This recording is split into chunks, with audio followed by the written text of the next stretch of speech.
Yes, I understand that every life must end. As we sit alone, I know someday we must go on. Oh, I'm a lucky man to count on both hands the ones I love. Some folks just have one, yeah, others they got none.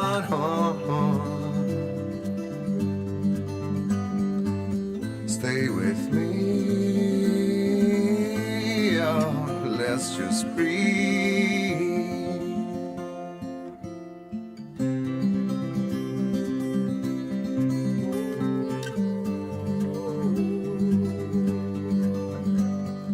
Practiced all my sins, never gonna let me win.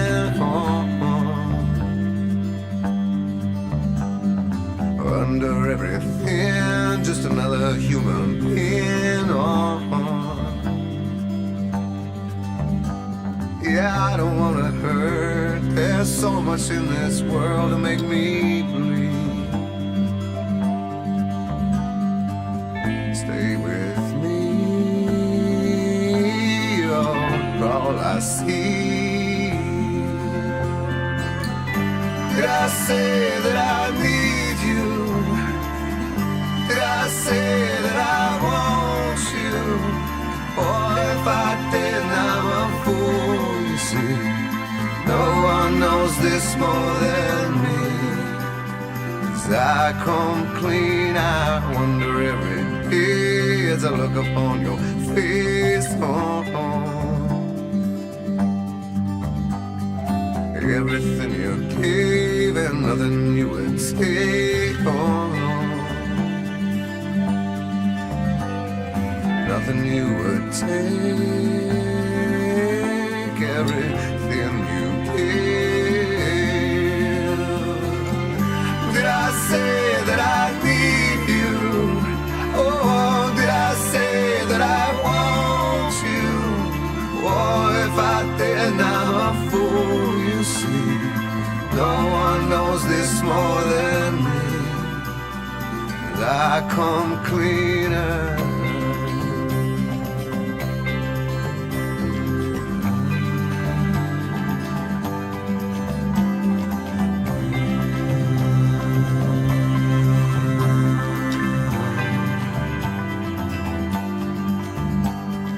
Nothing you would take, everything you gave. Oh, hold me till I die,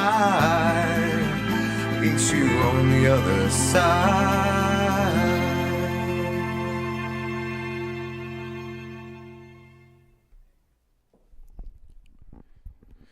Well, good afternoon. My name is Luke. I'm a pastor at the Free Church here in town and a chaplain with the Canadian Armed Forces.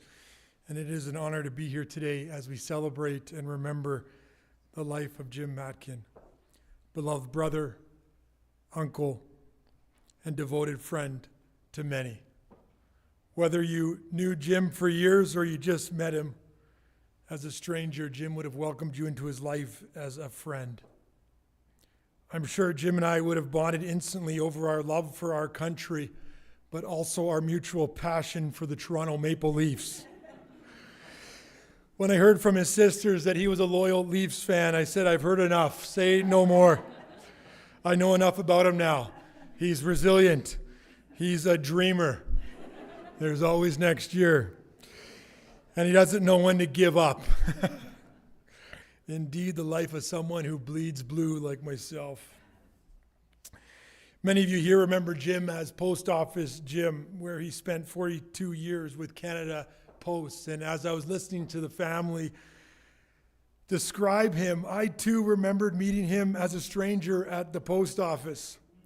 I came in to drop off a letter with my daughter, who was probably 4 at the time. And as Jim helped with my daughter asked him, "Where does this letter go now?" And Jim answered, and of course, as kids do, my daughter asked him another question. And I'm thinking to myself, I just want to come in quickly here and drop off a letter and get this sent away.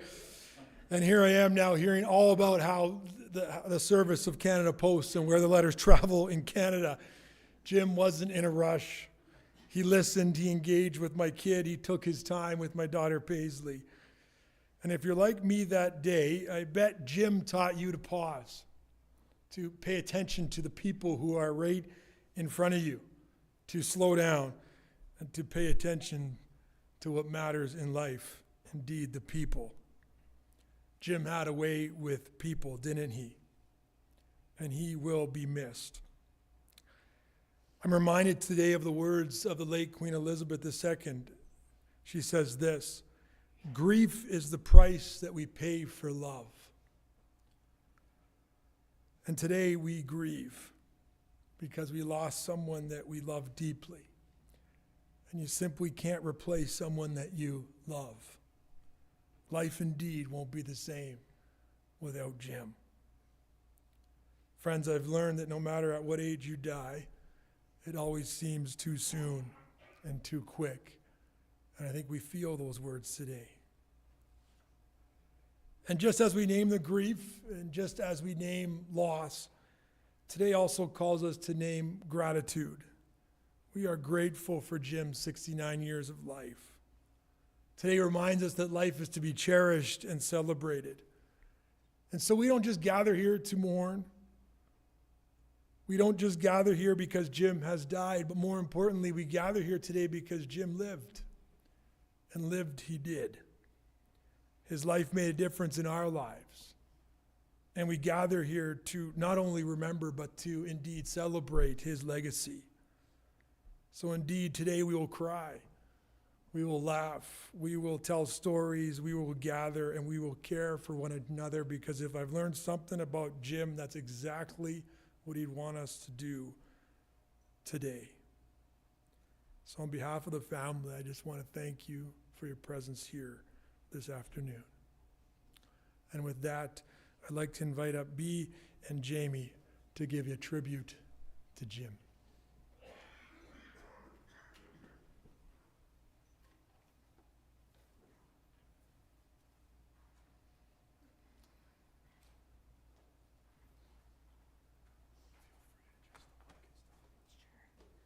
You can stand there. I'm short. She's not. Okay.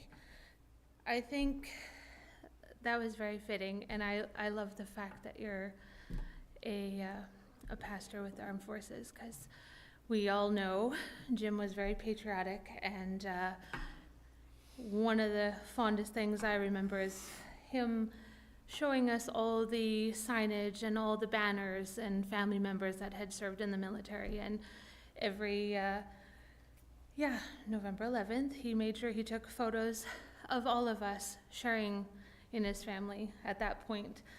And that's one of the things that we, as friends of Jim, I think he documented our lives more than family may have documented our lives.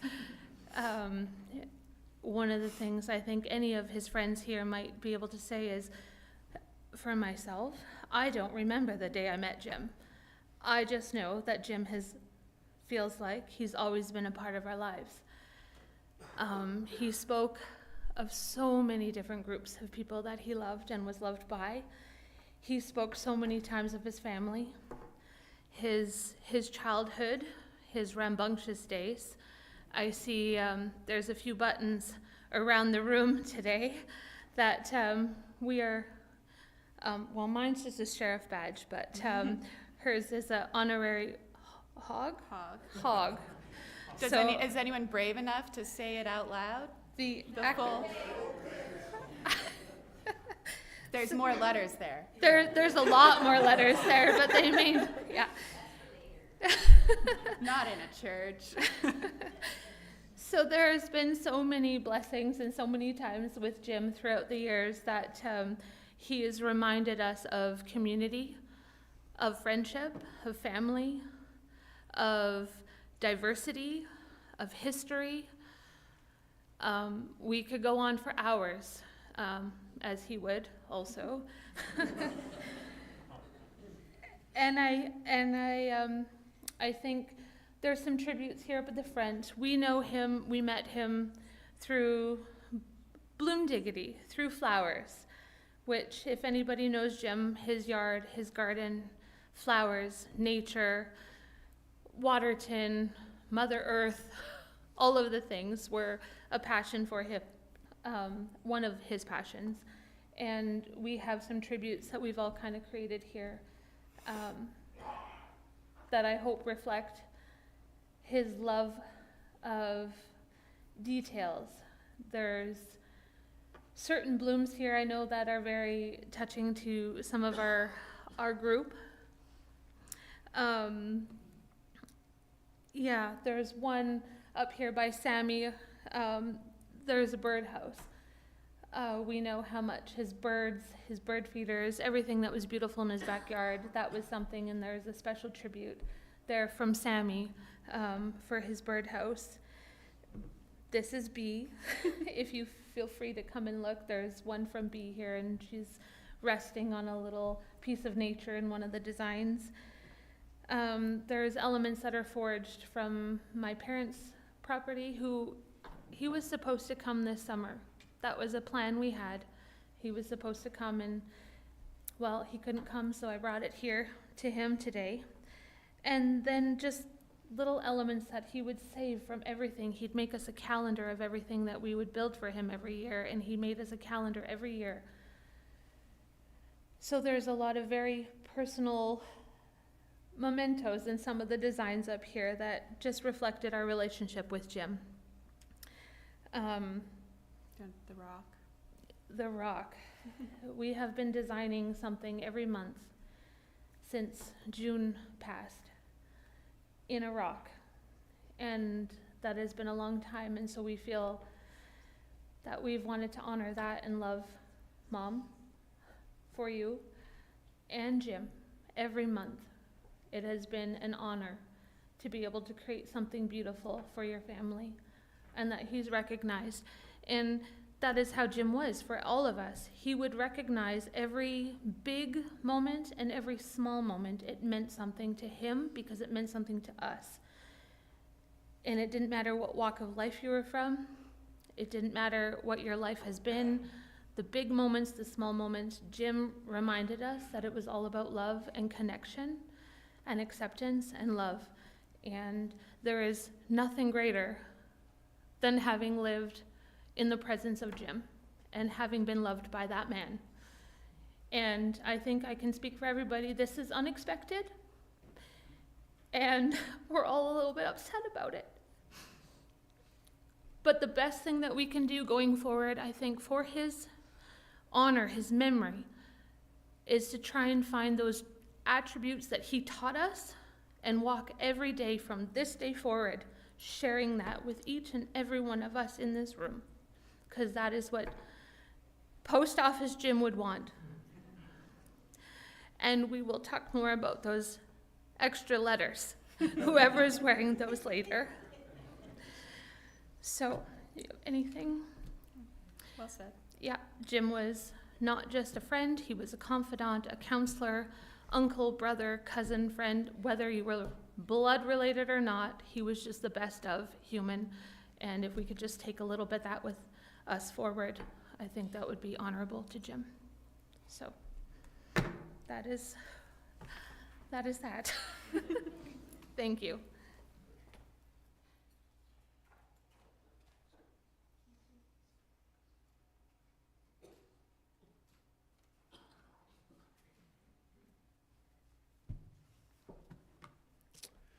Well said.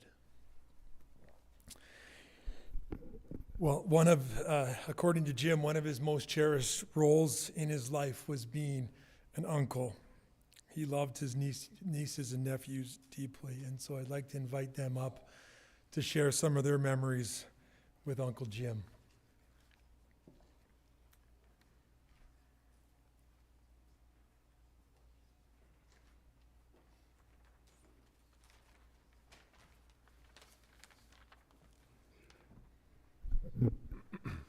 Hello, everyone.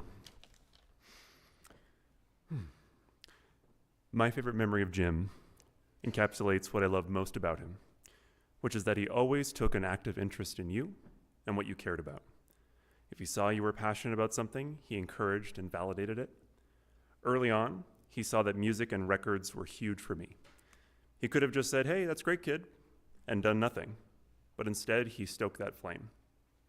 When I was 14, he surprised me with my first turntable, amp, and set of speakers, taught me how to set them up and care for them.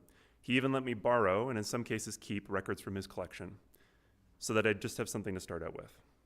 Soon after, he took me on garage sale runs just to look for records for my burgeoning collection. And this was before the big vinyl resurgence, so there was a lot of really cool stuff for us to discover together. He recommended things he thought I would enjoy, but he never judged what I liked. And if he found something cool when we weren't together, he'd buy it and surprise me with it the next time I saw him. That's just the kind of guy he was. Cut to 21 years later, and record collecting is a cornerstone of who I am today. No exaggeration, there isn't a day that goes by that I'm not listening to, reading about, buying, or spending way too much time thinking about records. And there is no way that would be the case without Jim's early influence on me. There are character traits that are intrinsic to who you are. And somewhere down the line, you'll discover them. But if you're lucky, someone sees it in you before you ever could, and they make a conscious effort to show you yourself, to help you realize your passion early in life, because it's over before you know it, and there's no time to waste being anyone other than yourself. That was what Jim did for me, and it is with tremendous gratitude that I thank him, and I will always love him for it.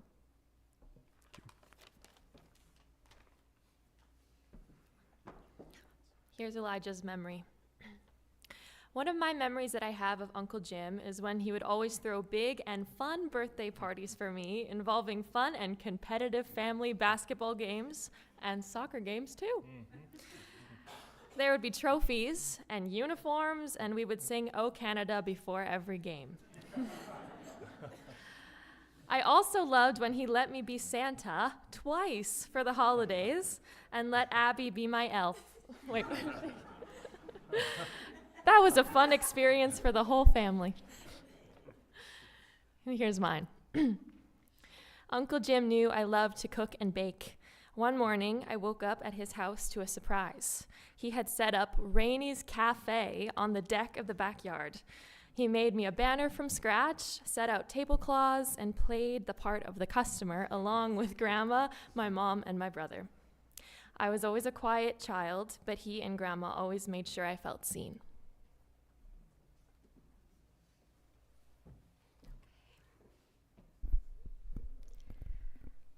This is gonna work. When my mom asked me to think of a memory of Uncle Jim that I could share today, my mind didn't go to a single specific memory, but rather many different memories that all left behind a similar feeling. I thought of how I would see him sitting in the stands of almost all of my basketball games, or the time he knew I was having a hard week at school and he came by my work and brought me flowers.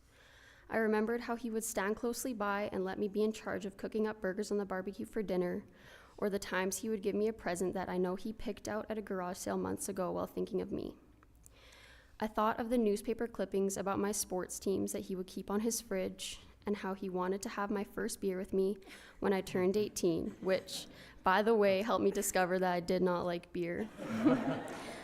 I also fondly remembered the cold days in Waterton when he let me be his sidekick as we closed our family cabin for winter.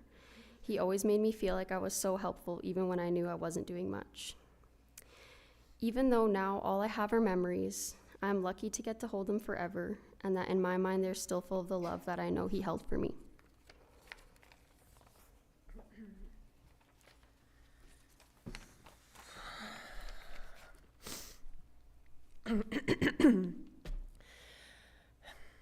My Uncle Jim was a profoundly good human. Not only did he deeply care for all of us in his life, but more importantly, what mattered to us mattered to him. This is one of the many ways that my uncle loved.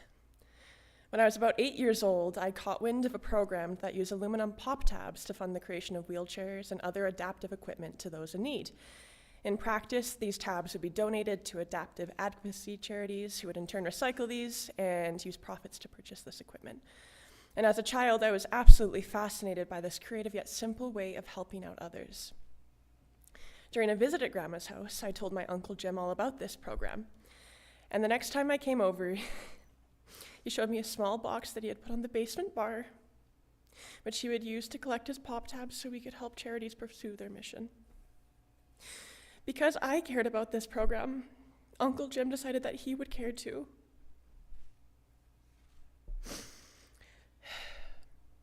Well, it's been well over a decade since that day, and Uncle Jim still has that same box in his basement, still collecting pop tabs. It's such a simple action, but it speaks volumes about just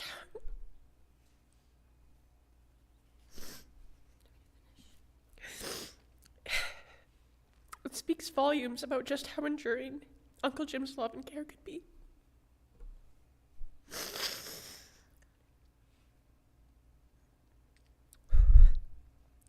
Even though he is not physically here with us today, I feel his love continue to shine through every day. Thank you.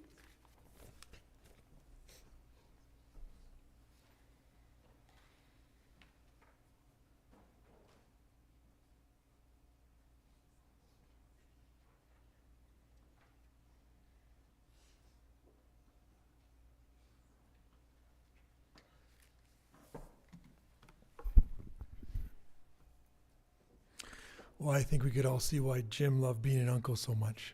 Well said. Well said. We've reflected on some of Jim's life with words, and now we're going to reflect on his life through pictures. So we're going to watch a slideshow here. All right.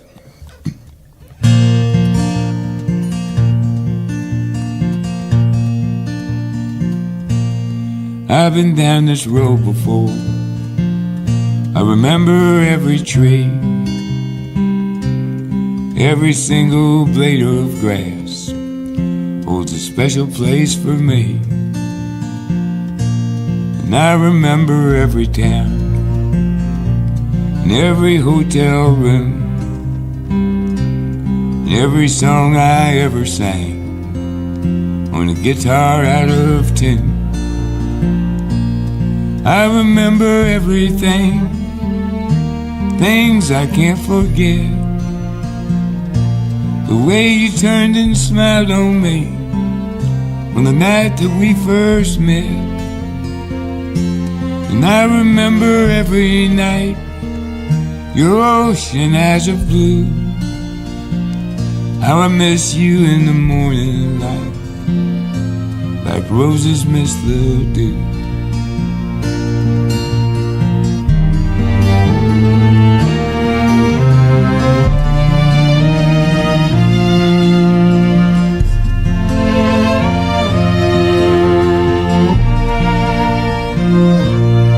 I've been down this road before, alone as I can be, careful not to let my past go sneaking up on me. Got no future in my happiness, the regrets are very few. Sometimes a little tenderness was the best that I could do. I remember everything, things I can't forget. Swimming pools of butterflies that slip right through the net. And I remember every night your ocean eyes of blue. How I miss you in the morning light, like roses miss the dew. I miss you in the morning light. roses miss the dew.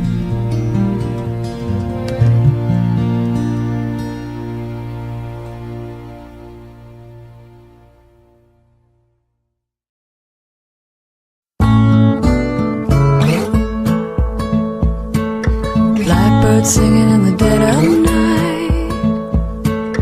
Take these broken wings and learn to fly. All your life you were only waiting for this moment to rise.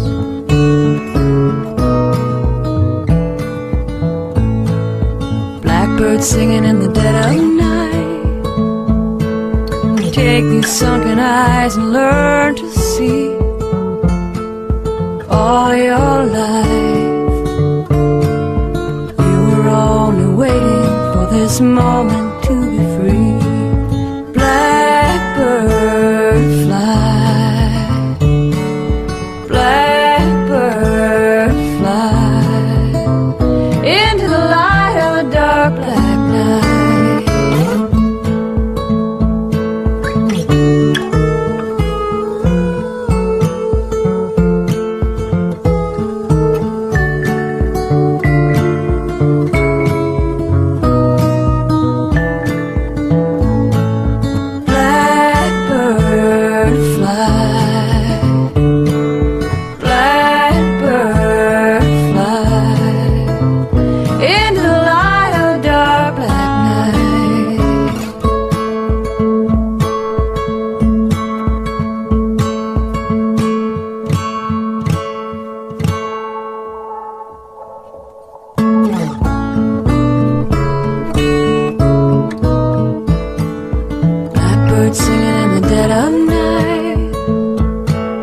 Take these broken wings and learn to fly.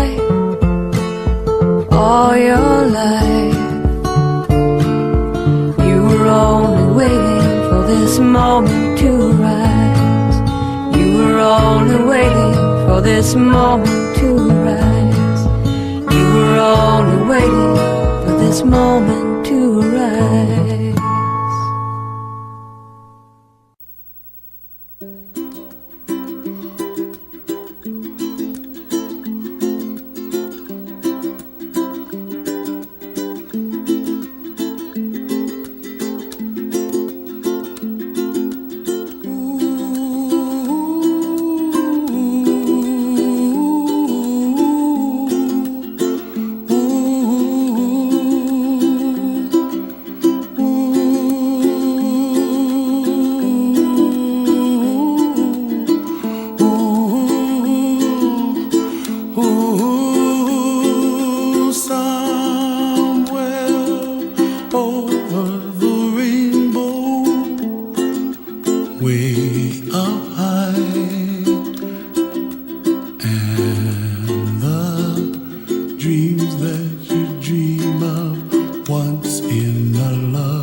Them bloom for me and you, and myself, what a wonderful world.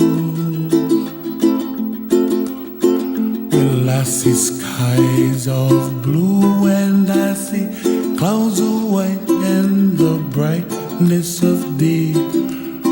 I like the dark and I think to myself, what a wonderful world. The colors of the rainbow, so pretty in the sky, are also on the faces of people passing by.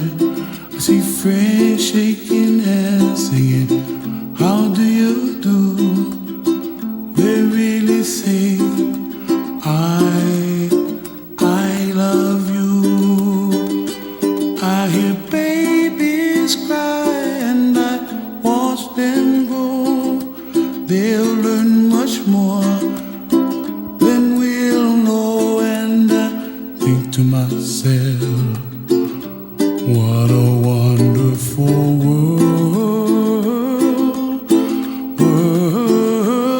Someday I wish upon a star, wake up where the clouds are far behind me, where trouble melts like a lemon drops high above the chimney top. That's where you'll find me, oh, somewhere over the rainbow, way up high. The dreams that you dare to, why, oh why can't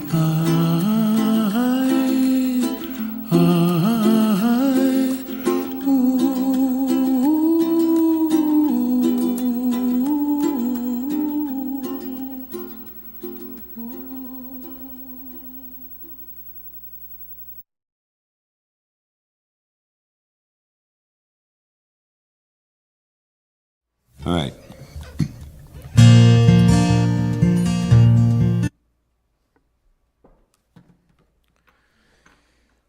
Well, I know I met Jim at the post office at one time, but now I'm trying to remember if I met him dressed as Santa Claus as well.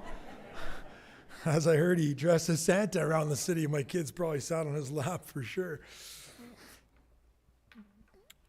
Well, friends, as I listen to Jim's sisters, Kathy and Charla, I will deliver the eulogy on their behalf. But as I wrote this week, just felt like I knew this guy. What a legend Jim was. He's one of a kind. One of a kind. This week I've learned that Jim's life was marked by kindness, generosity, laughter, and probably the most notable, service to others. He was a great friend, a dedicated uncle, and what we remember most about him is how he went out of his way to try and ensure that people felt seen and special. This was most evident in the way that he honored and cared for our mother. Even after her passing, Jim took care of her garden and made sure to honor her by caring about what she cared about.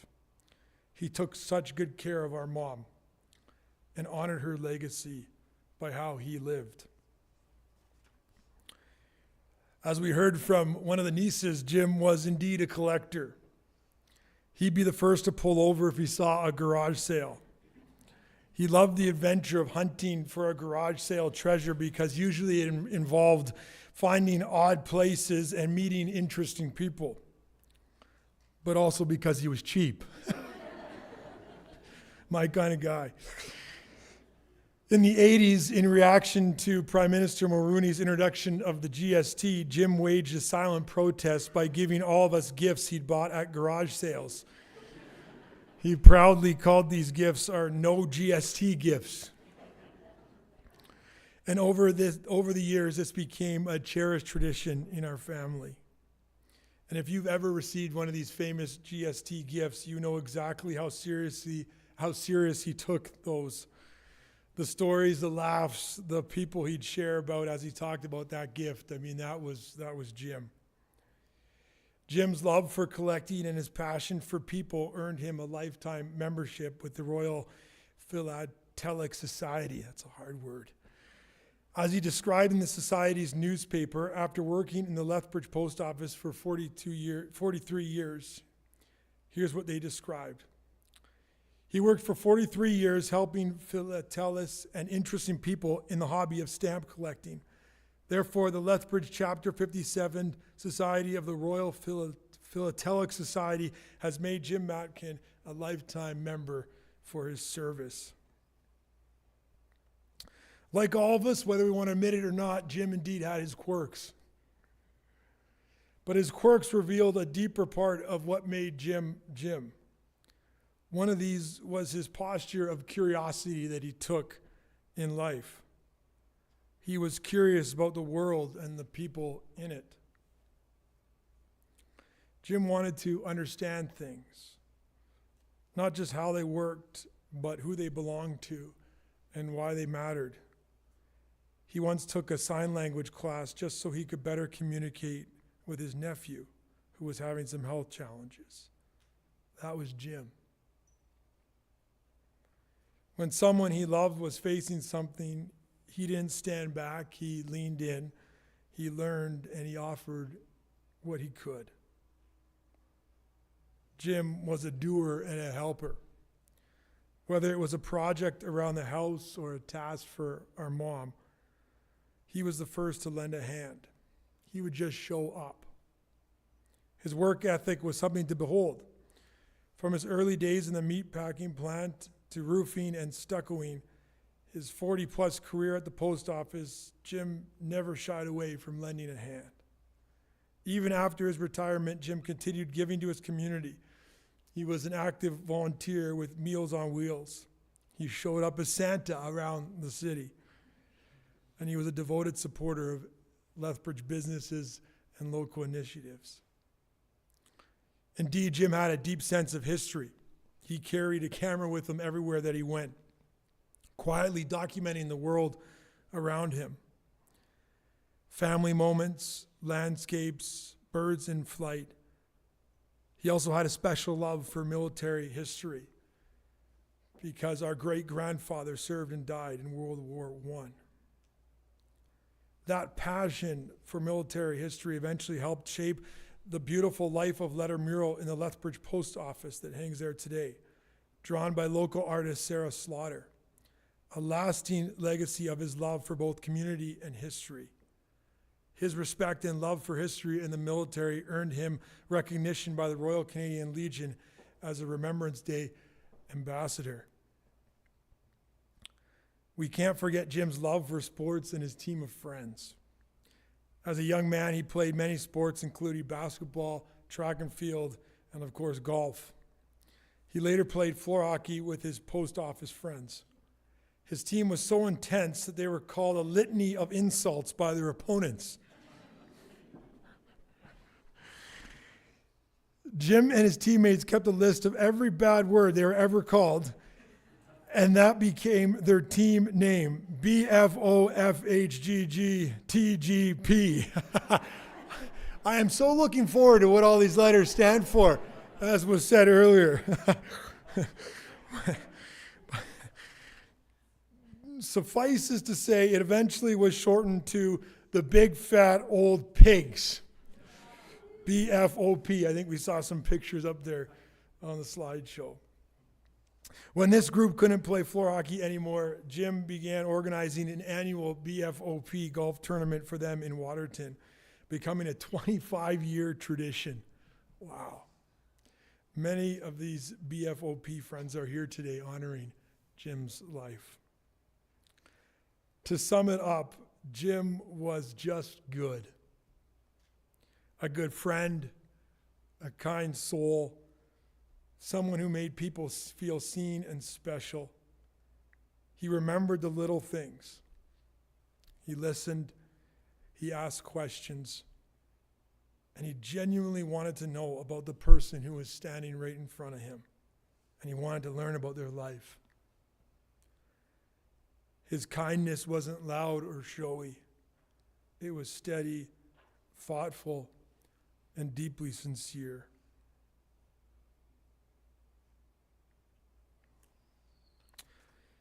So what did Jim show us about life?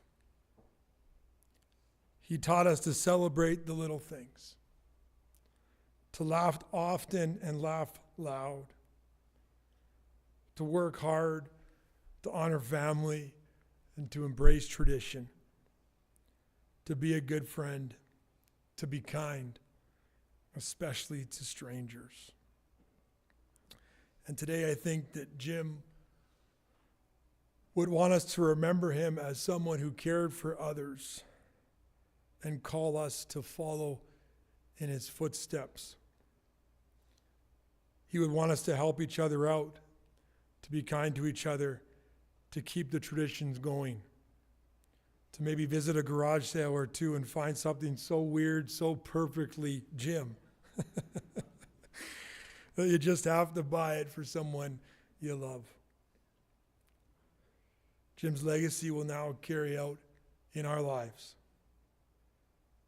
And may you who've witnessed and loved Jim, who've seen how he's lived, will you continue to embody that what he lived for, putting other people ahead of self and dedicating his life to the service of other people, because that's Jim. And that's what Jim would have wanted for us.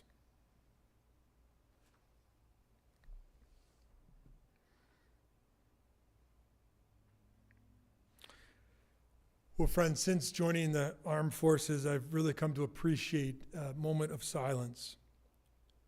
And so after we just read about Jim and highlighted his life, we're going to take some moment now just to sit with our thoughts, to reflect on Jim's life and legacies.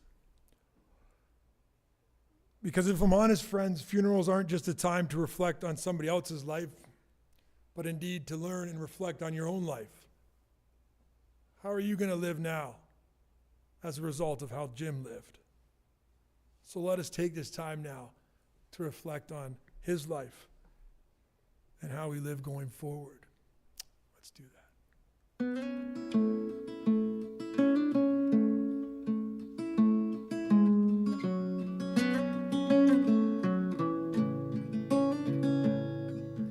Nobody knows how to say goodbye. It seems so easy till you try. Then the moments passed you by. Nobody knows how to say goodbye.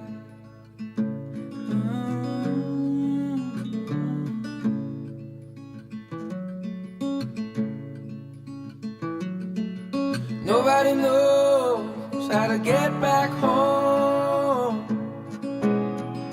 And we set out so long ago. Search the heavens and the earth below. Nobody knows how to get back home.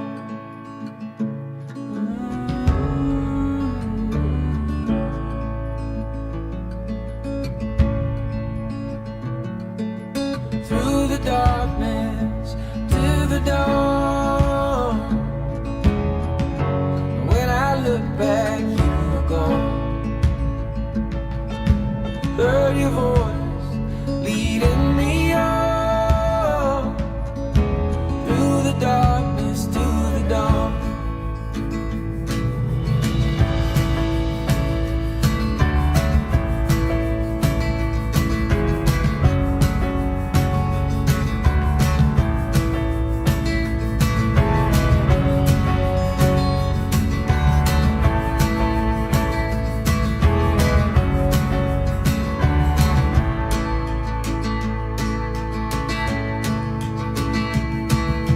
Love is deep as the road is long. It moves my feet to carry on. Beats my heart when you are gone. Love is deep as the road is long.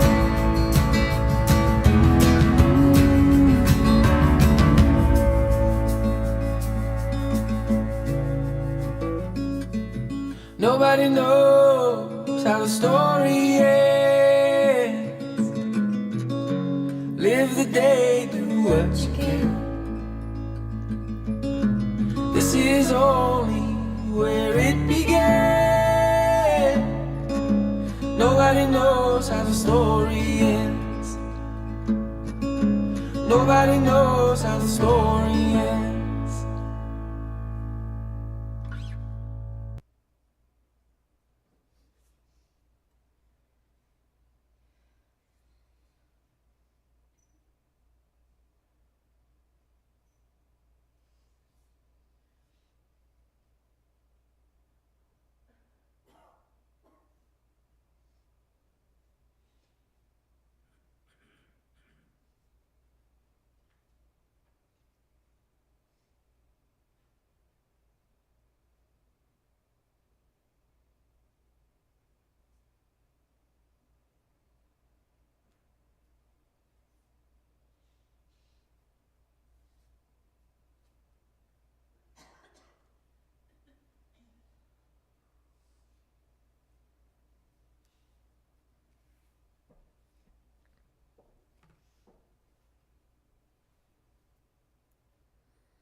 Well, in closing, I'm going to invite Jim's brother-in-law, George, to come forward and read the poem that's found on the back of your pamphlet.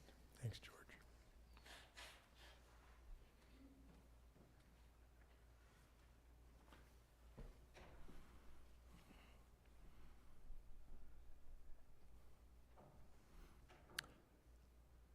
Look, the trees are turning their own bodies into pillars of light, are giving off the rich fragrance of cinnamon and fulfillment. The long tapers of cattails are bursting and floating away over the blue shoulders of the ponds, and every pond, no matter what its name is nameless now.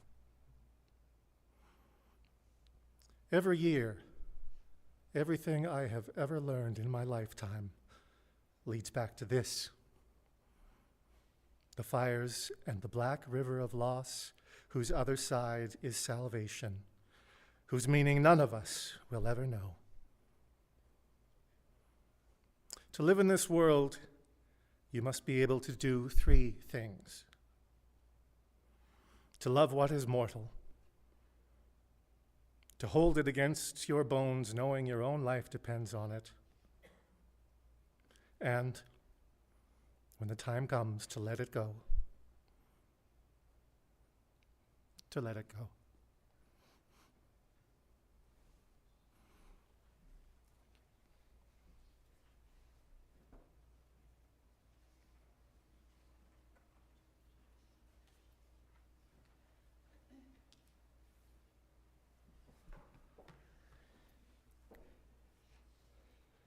Well, friends, again, on behalf of the family, I just want to thank you again for coming. I know that it means so much to them.